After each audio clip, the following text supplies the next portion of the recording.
Are you an anarchist? Are you an anarchist? The answer may surprise you. Chances are you've already heard something about who anarchists are and what they're supposed to believe. Chances are almost everything you've heard is nonsense. Many people seem to think that anarchists are proponents of violence, chaos, and destruction, that they are against all forms of order and organization, or that they are crazed nihilists who just want to blow everything up. In reality, nothing could be further from the truth.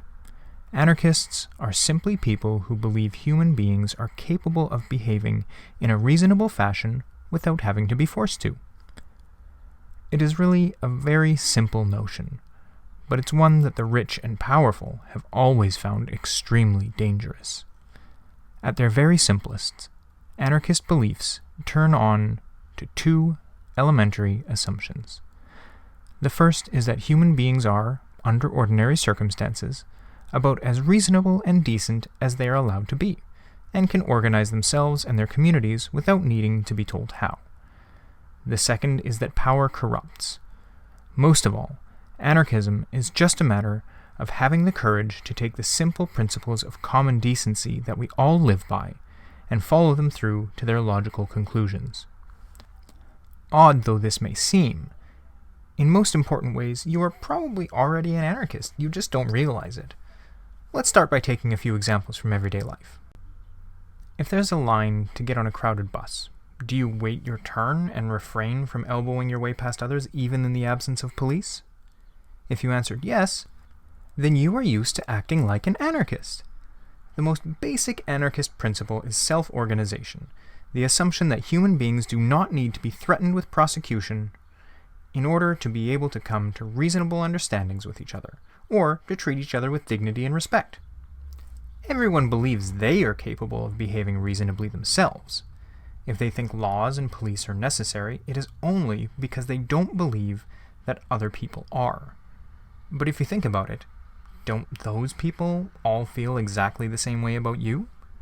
Anarchists argue that almost all this antisocial behavior which makes us think it's necessary to have armies, police, prisons, and governments to control our lives is actually caused by the systematic inequalities and injustice those armies, police, prisons, and governments make possible.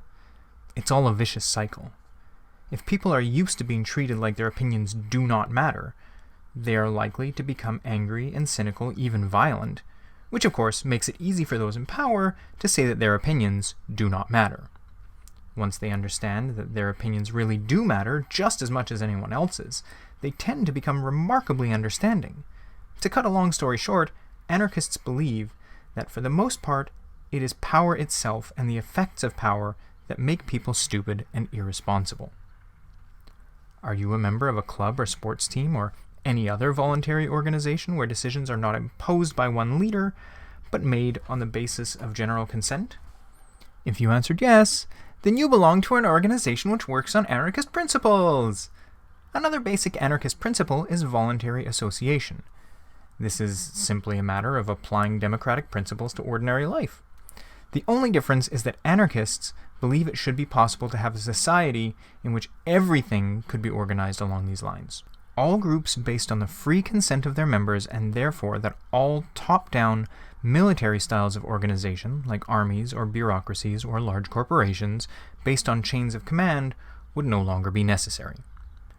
Perhaps you don't believe that would be possible. Perhaps you do. But every time you reach an agreement by consensus rather than threats, every time you make a voluntary arrangement with another person, come to an understanding, or reach a compromise by taking due consideration of the other person's particular situation or needs, you are being an anarchist.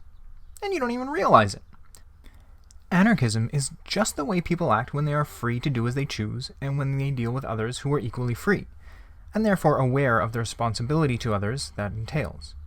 This leads to another crucial point, that while people can be reasonable and considerate when they are dealing with equals, human nature is such that they cannot be trusted to do so when given power over others. Give someone such power, they will almost invariably abuse it in some way or another. Do you believe that most politicians are selfish, egotistical swine who don't really care about the public interest? Do you think we live in an economic system which is stupid and unfair?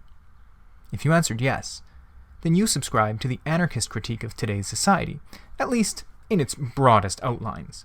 Anarchists believe that power corrupts, and those who spend their entire lives seeking power are the very last people who should have it. Anarchists believe that our present economic system is more likely to reward people for selfish and unscrupulous behavior than for being decent, caring human beings. Most people feel that way. The only difference is that most people don't think there's anything that can be done about it. Or anyway, and this is what the faithful servants of the powerful are always most likely to insist, anything that won't end up making things even worse. But what if that weren't true? And is there really any reason to believe this? When you can actually test them, most of the usual predictions about what would happen without states or capitalism turn out to be entirely untrue. For thousands of years, people lived without governments. In many parts of the world, people live outside the control of government today. They do not all kill each other. Mostly, they just get on about their lives the same as anyone else would. Of course, in a complex, urban, technological society, all this would be more complicated. But technology can also make these problems a lot easier to solve. In fact, we have not even begun to think about what our lives would be like if technology were really marshaled to fit human needs. How many hours would we really need to work in order to maintain a functional society? That is, if we got rid of all the useless or destructive occupations like telemarketers, lawyers, prison guards, financial analysts, public relations experts, bureaucrats, and politicians, and turn our best scientific minds away from working on space weaponry or stock market systems to mechanize away dangerous or annoying tasks like coal mining or cleaning the bathroom, and distribute the remaining work hours among everyone equally. 5 hours a day? 4? 3? 2? Nobody knows, because no one is even asking this kind of question. Anarchists think these are the very questions we should be asking. Do you really believe those things you tell your children? Or that your parents told you? It doesn't matter who started it. 2 wrongs don't make a right. Clean up your own mess.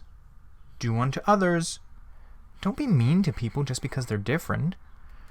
Perhaps we should decide whether we're lying to our children when we tell them about right or wrong, or whether we're willing to take our own injunctions seriously. Because if you take these moral principles to their logical conclusions, you arrive at anarchism. Take the principle that 2 wrongs don't make a right. If you really took it seriously, that alone would knock away almost the entire basis for war and the criminal justice system. The same goes for sharing. We're always telling children that they have to learn to share, to be considerate of each other's needs, to help each other. Then we go off into the real world, and we assume that everyone is naturally selfish and competitive. But an anarchist would point out, in fact, that what we say to our children is right. Pretty much every great, worthwhile achievement in human history, every discovery or accomplishment that's improved our lives, has been based on cooperation and mutual aid. Even now, most of us spend more of our money on our friends and families than on ourselves. While likely as not there will always be competitive people in the world, there is no reason why society has to be based on encouraging such behavior, let alone making people compete over the basic necessities of life. That only serves the interests of the people in power, who want us to live in fear of one another. That's why anarchists call for a society based not only on free association, but mutual aid. The fact is that most children grow up believing in anarchist morality, and then gradually have to realize that the adult world doesn't really work that way.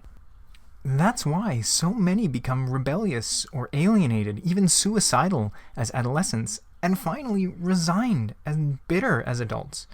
Their only solace often being the ability to raise children of their own and pretend to them that the world is fair. But what if we really could start to build a world which really was at least founded on principles of justice? Wouldn't that be the greatest gift to one's children one could possibly give? Do you believe that human beings are fundamentally corrupt and evil, or that certain sorts of people, women, people of color, Ordinary folks who are not rich or highly educated are inferior specimens destined to be ruled by their betters? If you answered yes, well, then it looks like you aren't an anarchist after all. But if you answered no, then chances are you already subscribe to 90% of anarchist principles, and likely as not, are living your life largely in accord with them. Every time you treat another human with consideration and respect, you are being an anarchist. Every time you work out your differences with others by coming to reasonable compromise, listening to what everyone has to say rather than letting one person decide for everyone, you are being an anarchist. Every time you have the opportunity to force someone to do something, but decide to appeal to their sense of reason or justice instead, you are being an anarchist. The same goes for every time you share something with a friend, or decide who is doing the dishes, or do anything at all with an eye to fairness. Now, you might object that all this is well and good for small groups of people to get on with each other, but managing a city or a country is an entirely different matter. And of course, there is something to this. Even if you decentralize society and put as much power as possible in the hands of small communities, there will still be plenty of things that need to be coordinated, from running railroads to deciding on directions for medical research. But just because something is complicated does not mean there is no way to do it democratically. It would just be complicated. In fact, anarchists have all sorts of different ideas and visions about how a complex society might manage itself. To explain them, though, would go far beyond the scope of a little introductory text like this. Suffice it to say, first of all, that a lot of people have spent a lot of time coming up with models for how a really democratic, healthy society might work. But second, and just as importantly, no anarchist claims to have a perfect blueprint. The last thing we want is to impose prefab models on society anyway. The truth is, we probably can't even imagine half of the problems that will come up when we try to create a democratic society. Still, we're confident that, human ingenuity being what it is, such problems can always be solved so long as it is in the spirit of our basic principles, which are, in the final analysis, simply the principles of fundamental human decency.